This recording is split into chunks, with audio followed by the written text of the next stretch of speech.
व्रत पर्वोत्सव अंक में केरल के प्रमुख पर्वोत्सव ओणम की धूम। केरल के हर परिवार में लोगों को जितनी प्रतीक्षा अपने नए वर्ष की होती है उतनी शायद ही किसी त्यौहार की होती हो। विशु उनका नए साल का त्यौहार है। विशु की सुबह बच्चों के कान में कनी कनी कनी शब्द ऐसे गुंजाया जाता है कि बच्चा नींद छोड़ करके उठ खड़ा होता है। मलयालम में कनी शब्द का अर्थ है फल। इसके बाद बच्चों को फलों की दावत दी जाती है। नव वर्ष की ये कितनी सुखद शुरुआत है।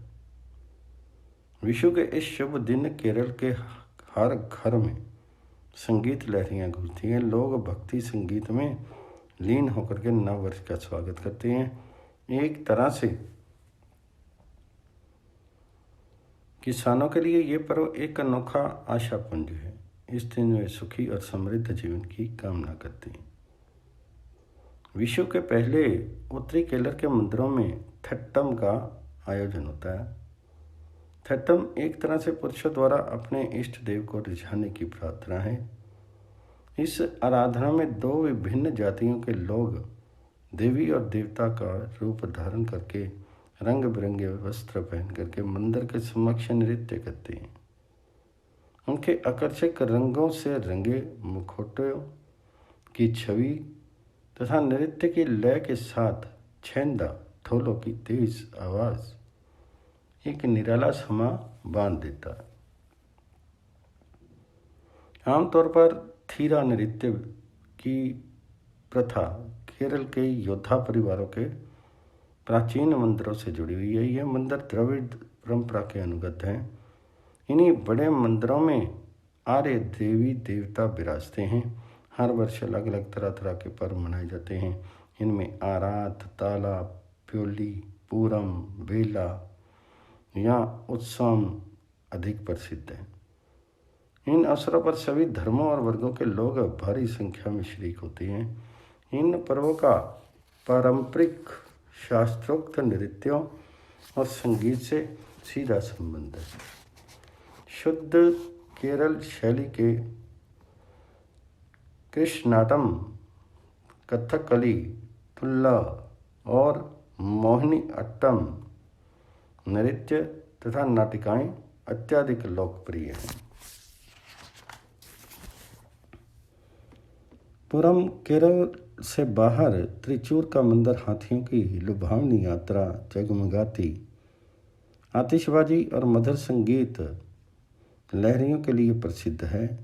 पूरम के मैदान में इस उत्सव के समापन पर दो दो पंक्तियों में 15-15 हाथियों की कतारें मलयाली ढोल, तूतियों और झांझों की करताल की लय पर जब मस्त होकर झूमती हुई चलती हैं तो दर्शक उन्हें मुग्ध सा देखता रह जाता है। हाथियों के विशाल मस्तक पर स्वर्णिम झालर और पीठ पर सवार महाभागवती के हाथ में रंग बिरंगे शोभा पटल तथा सतरंगी मोरपंख अनायासी भारी भीड़ का ध्यान अपनी ओर खींच लेते हैं। श्रद्धालुओं की इस भीड़ में ढोल वादकों की भारी गुंजार बड़ी रोमांचपूर्ण होती है। त्रिचूर के पास ही अराट प्रज्ञा के एक मंदिर में भी पूरम का त्यौहार हाथियों की शोभा यात्रा के लिए प्रसिद्ध है। केरल का दूसरा सर्वाधिक लोकप्रिय मेला सबरी पर्वत के देव अयप्पा का मेला है। ये मेला देश भर के विभिन्न क्षेत्रों में पूर्ण आराधना के साथ मनाया जाता है। इस दौरान भक्तगण काले कपड़े पहन करके और दाढ़ी लगा करके नाचते गाते हैं। उत्तरी केरल में कोट्टियर मंदिर में इलानीराटम त्योहार पर तीर्थ यात्रियों की भीड़ देखते ही बनती है। केरल की राजधानी त्रिवेंद्रम में पद्मनाभ स्वामी का मंदिर भी तीर्थ यात्रियों का मुख्य आकर्षण है। यहाँ त्रावणकोर के कुल देवता को 3 मील लंबे जुलूस की शक्ल में मंदिर से समुद्र तक स्नान के लिए ले जाया जाता है। भक्तगण नंगे पांव उनके साथ चलते हैं। आमतौर पर केरल के सभी मंदिरों में ऐसे उत्सव वर्ष के प्रारंभ में उस समय मनाए जाते हैं जब बसंत और ग्रीष्म ऋतु का खुशनुमा संगम होता है। तब हरितमा की एक मोहनी चादर सारे केरल को अपने आंचल में समेट लेती है और जन जन का मन एक अनोखी सी उमंग, एक विचित्र से आकर्षण से भर उठता है। ओणम मई के आते ही काले बादलों की छटा और बिजली की गरज चमक समस्त केरल को शीतल जल से सरोबार कर देती है। मानसून के इस लुभावने आगमन के साथ ही केरल अपने विश्व विख्यात ओणम मेले के लिए तैयार हो जाता है। विभिन्न प्रकार के फूलों से लदी यहाँ की धरती ओणम का पूर्ण स्वागत करती है। ओणम इस राज्य का सबसे लोकप्रिय और रंगीन उत्सव है। इस बारे में धार्मिक परिकल्पना भी है। कहा जाता है कि पुराणों के विख्यात महाबली केरल के राजा थे। उनके काल में सारे राज्य में दूध घी की नदियां बहा करती थी। ऊंच नीच, धनी निर्धन, छोटे बड़े, किसी प्रकार का कोई भेदभाव नहीं था।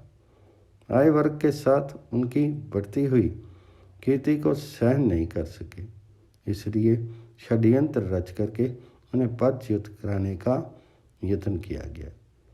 वामन अवतार की पुराण सिद्ध कथा इसी को सूचित करती है। विष्णु ने वामन अवतार लेकर के बलि को छला। जनता की ये धारणा है कि वामन अवतार द्वारा अपने को पदच्युत किए जाते समय महाबली ने भगवान विष्णु से प्रार्थना की थी कि मैं प्रतिवर्ष अपने राज्य वापस आकर के अपनी प्रजा को सुख संपत्ति का साक्षात्कार करूं। भगवान ने स्वीकृति दे दी। अतः तब से केरल की जनता अपने प्रिय राजा के स्वागत सत्कार के लिए आपस में होड़ करती रहती है। इन दिनों घर घर में गान सुनाई पड़ता है, जिसका अर्थ है महाबली जब राज्य करते थे उस समय सभी मनुष्य बराबर थे। कहीं असत्य नहीं था, धोखा नहीं था, काम चोरी नहीं थी, दूसरे के धन का लोभ नहीं था, पर स्त्री माँ के समान थी और सभी एक दूसरे से प्रेम करते थे। ये हस्त नक्षत्र से शुरू करके श्रवण नक्षत्र तक का 10 दिवसीय त्यौहार है।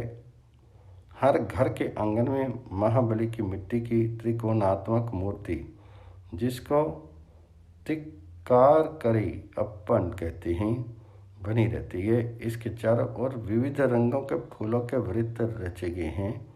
प्रथम दिन में जितने वृत्त रच जाते हैं उसके दुगने तिगने तथा अंत में 10वें दिन 10 गुने तक वृत्त रचे जाते हैं। त्रिओणम के दिन प्रातः जल्दी ही स्नान आदि करके सब लोग नए नए कपड़े पहनते हैं। बड़े लोग छोटों को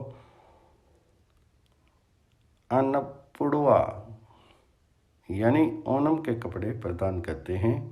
गांव के युवक गेंद खेलते हैं। स्त्रियां इकट्ठी होकर तालियां बजा करके गाती हैं।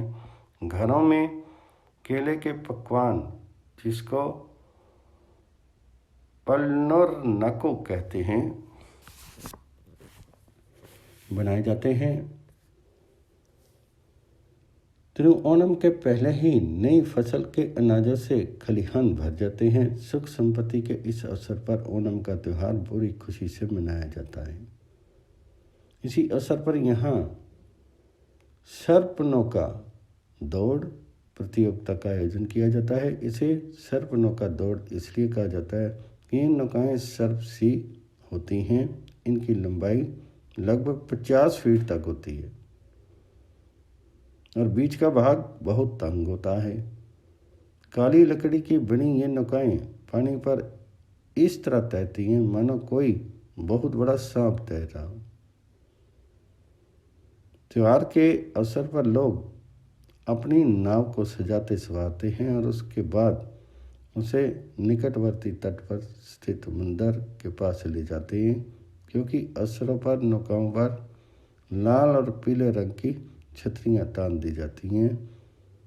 पूजा पाठ के बाद खेवट नाव में सवार हो जाते हैं। कई बार तो एक एक नाव में 100 व्यक्ति सवार हो रहते हैं, जिनमें से कुछ बैठ करके चप्पू चलाते हैं और कुछ खड़े होकर के एक स्वर और ताली बजाकर नौका खेने वालों का जोश बढ़ाते हैं।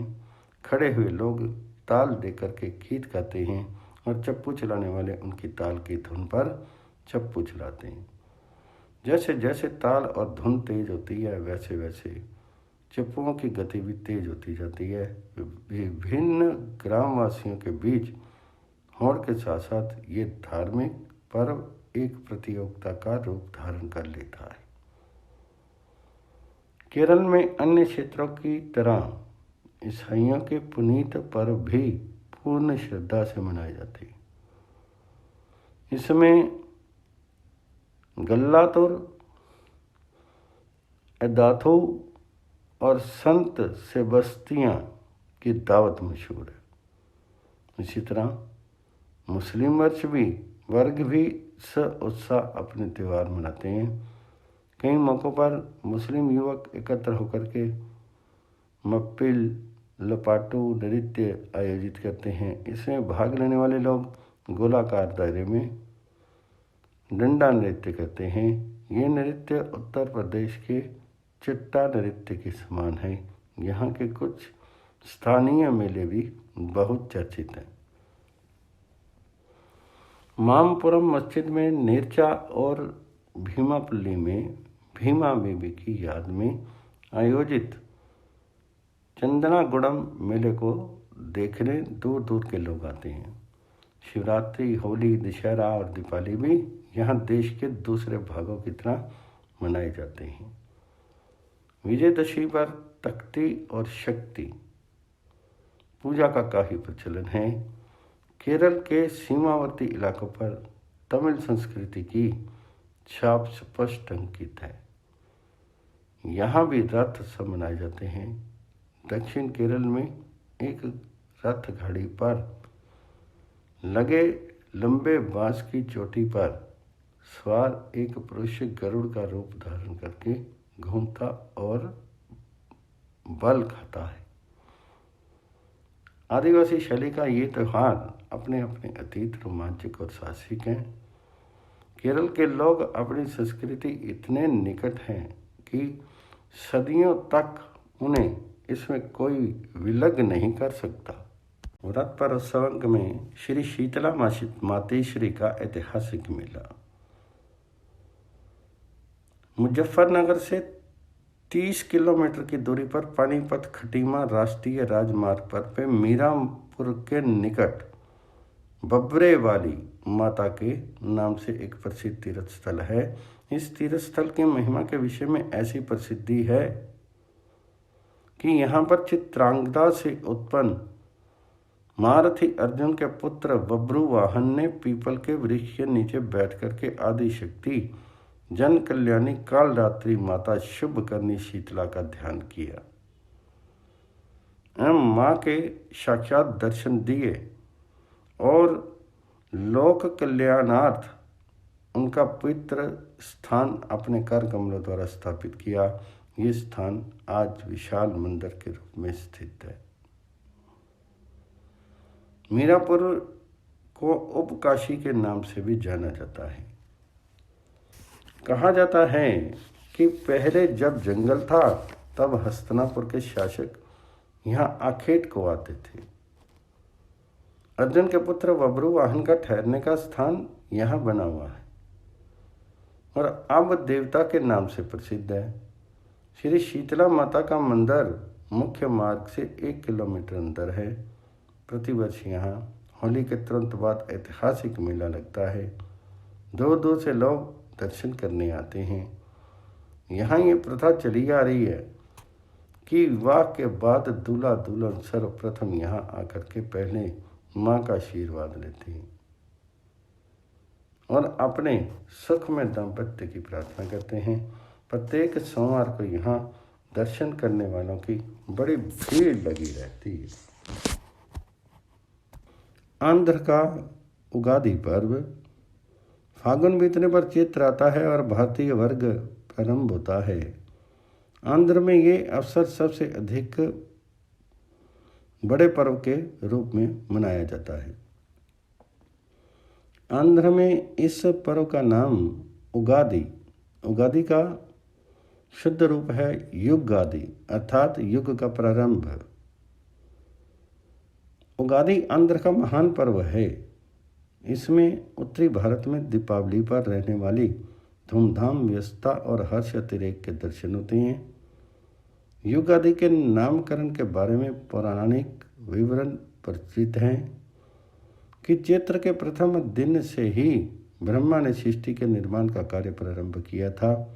इस अवसर की उक्त महत्ता के कारण ही हर वर्ष का प्रथम दिन अत्यंत समारोह पूर्वक मनाया जाता है। उगादी वस्ता फसल पकने एवं धरती के फल फलों से लदने का समय है। यह वसंत ऋतु का समय होता है जब आम के पेड़ों में बोर आने लगते हैं। प्रकृति सब और प्रसन्नता लुटाती फिरती है। पच आदि चटनी उगादी पर आंध्र में घर घर खुशियाँ मनाई जाती हैं। प्रातः बच्चों को तेल स्नान कराया जाता है। इसके बाद सभी लोग नहा धोकर के नए कपड़े पहनते हैं। तदुपरांत नव वर्ष की चटनी पच आदि के स्वाद के लिए घर के सब लोग एकत्र होते हैं। ये चटनी उगादी का विशेष उपहार मानी जाती है।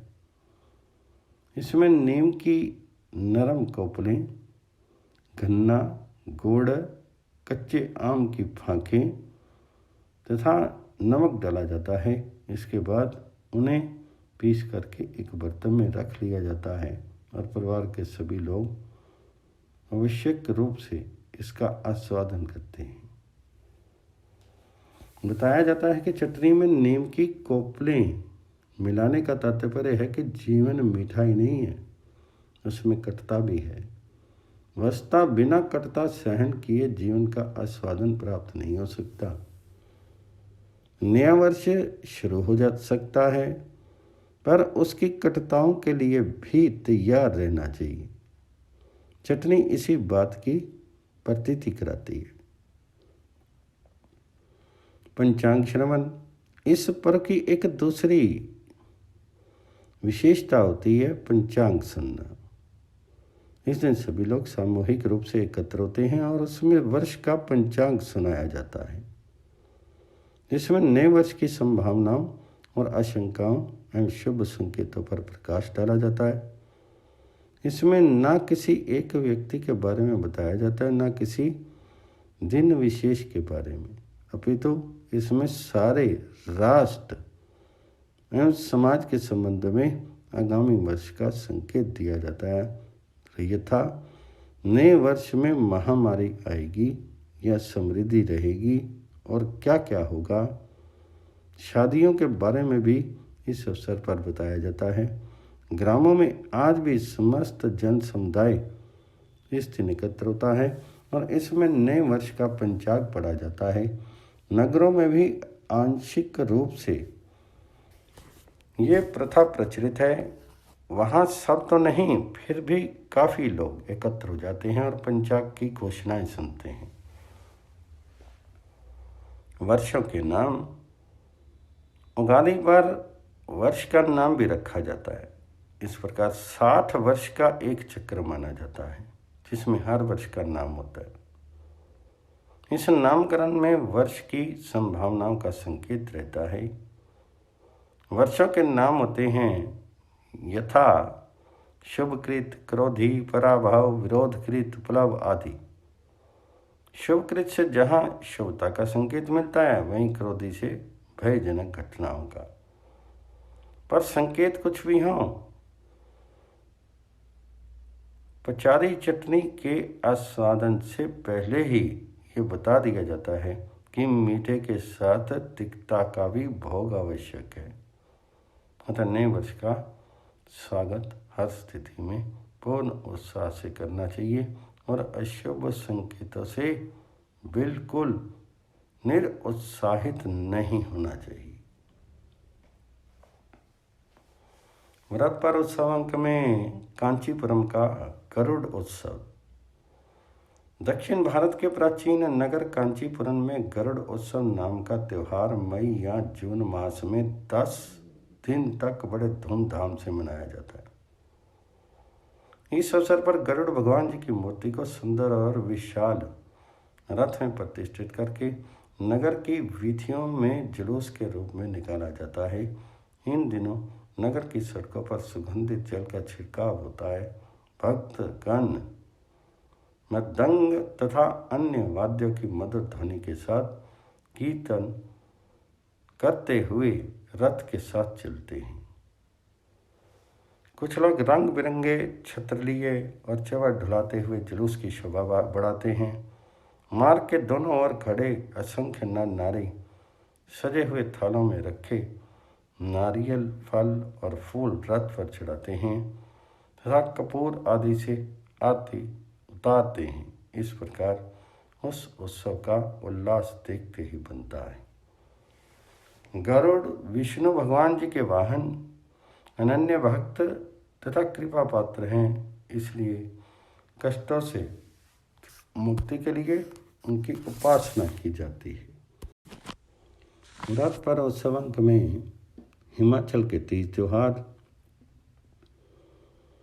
देवताओं, गंधर्वों और किन्नरों की पुण्य भूमि हिमाचल, आप अकेले किसी भी गांव की ओर निकल जाएं, 5-6 कच्चे मकानों के झुरमुट के आसपास आपको कोई आदमी नजर आए ना आए, लेकिन गांव के देवता की पताका लहराती जरूर नजर आएगी।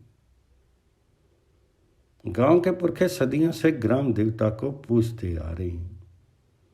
उनकी जिंदगी का यह एक जरूरी हिस्सा है। उसके लिए ये देवता पत्थर की एक मूर्ति मात्र नहीं, बल्कि उसके जीते जागते जननायक हैं। परिवार के सदस्यों की तरह वे उनके सुख दुख बांटते हैं, नाचते हैं, गाते हैं और उनके मौज मेलों में शरीक होते हैं। बाहर की मायावी दुनिया से उनका कोई सरोकार नहीं। हिमाचल के अधिकांश बड़े या छोटे मेले तथा तीज त्योहार इसी लोक भावना के इर्द गिर्द घूमते हैं। उनकी पृष्ठभूमि में सैकड़ों जन श्रुतियाँ और दंत कथाएँ सुनने को मिलती हैं। प्रत्येक मेले में प्रमुख देवताओं का दरबार लगता है। हिमाचल के सांस्कृतिक जीवन में चंबा की सूही रानी का त्याग, परशुराम की माँ के रूप में रेणुका झील का अस्तित्व, कुल्लू में रघुनाथ जी की यात्रा, ज्वालामुखी में ज्वाला मैया की ज्योति और पंचमढ़ी में शिवजी के सैकड़ों मंदिरों की मौजूदगी यहाँ की सशक्त पौराणिक परंपरा के प्रबल संपर्क सूत्र हैं। इन गाथाओं के साथ यहाँ के लोगों के हर्षोल्लास जुड़े हुए हैं, जिन्होंने धीरे धीरे मेलों और त्योहारों का रूप ले लिया। ऐसे मेलों की अनोखी भूल भुलैया में यहाँ के मेहनत कश आदमी अपने जीवन की सभी विषमताओं को भूल जाता है। भव्य प्राकृतिक सुषमा के इंद्रजाल में फंसी पर्वतीय सरलहरी माँ के बेमुखे गुजती है और पाँव थिरकते हैं। यही कारण है कि हिमाचल का कोई भी मेला सामूहिक लोक नृत्यों तथा गीतों के बिना अधूरा समझा जाता है। यहीं इन मेलों की विशेषता भी है। कुल्लू इस तरह के मेलों की शोभा है। कुल्लू का दशहरा। कुल्लू की हसीन वादी जहाँ अपनी खूबसूरती के लिए बेमिसाल है, वहीं यहाँ की लोक संस्कृति का भी कुछ मुकाबला नहीं। कुल्लू के लोगों का धर्मनिष्ठ जनजीवन और वादी में बने सैकड़ों मंदिर तथा विभिन्न गांवों के हजारों देवी देवता इस तथ्य को साबित करते हैं कि देवताओं की घाटी के नाम से विख्यात इस क्षेत्र में निश्चय ही देवी देवताओं का वास रहा है। साल भर में दशहरे का एक ऐसा अवसर आता है जब वादी के सब अंचलों के देवी देवता कुल्लू के ढालपुर मैदान में पहुँचते हैं। यहाँ भगवान श्री राम के प्रतिरूप श्री रघुनाथ जी की उपस्थिति में सप्ताह भर पूजा, आराधना, नृत्य और लोकगीतों का सिलसिला चलता है। इस दशहरे पर रामायण नहीं दोहराई जाती, केवल लंका दहन मनाया जाता है। रघुनाथ जी को उनके सुल्तानपुर स्थित मंदिर से 28 पहियों वाले एक पुराने रथ में सजा धजा कर ढालपुर मैदान लाया जाता है, जहाँ उनका अस्थायी शिविर और देव दरबार लगता है। रथ की लंबी पवित्र रस्सी को खींचना शुभ माना जाता है। कलगीदार कुल्लू टोपी लगाए और रंग बिरंगे चौकदार पोशाकें पहने कुल्लूवासी अपने देवताओं को रथ पीछे पीछे पालकी पर लिए चले जाते हैं। इन सभी देवताओं में देव दरबार ऐसे सजता है जैसे इंद्रलोक ही जमीन पर उतर आया। पूरे सप्ताह कुल्लू की घाटी नृत्य, गीत और संगीत से गूंजती रहती। समारोह के अंतिम दिन रथ को व्यास दरिया के किनारे पेड़ों के झुंड से बांध दिया जाता है। लंका दहन के बाद रघुनाथ जी को सबसे सवारी सुल्तानपुर के लिए वापस जाती है। इसे त्योहार की समाप्ति भी समझा जाता है। रानी की याद। हिमाचल का पर्वतवासी प्रकृति के काफी निकट है। चंबा के मिंजर मेले को हिलने लगेगा, यहाँ का पर्वतवासी प्रकृति का काफी प्रशंसक है। मिंजर चंबा के चुगान में यह मेला वरुण देवता, जिसे खीर ख्वाजा भी कहा जाता है, को रिझाने के लिए आयोजित होता है। लोग सप्ताह भर सनेरा, मिंजर, मक्के के सनारे, बाल, जिसे हम जीरा के नाम से भी जानते हैं, खरीफ की अच्छी फसल की कामना से धारण करते हैं। सप्ताह के अंत में इस मिंजर को पूर्ण श्रद्धा से रावी नदी में प्रवाहित किया जाता है।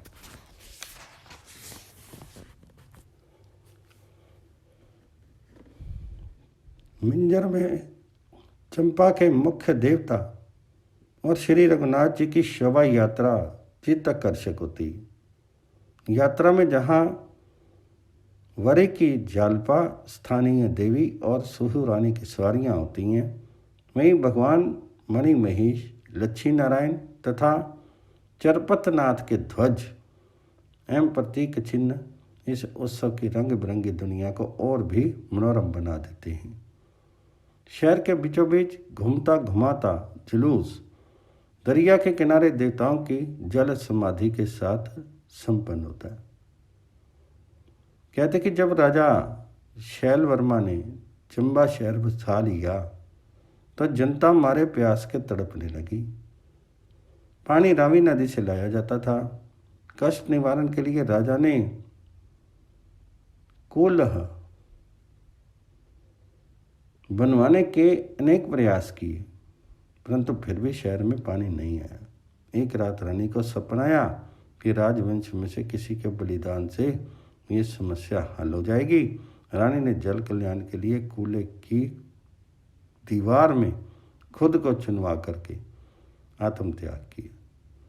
उसी रोज से चंबा को पानी मिलने लगा। सूही मेला इसी घटना की याद ताजा करता है।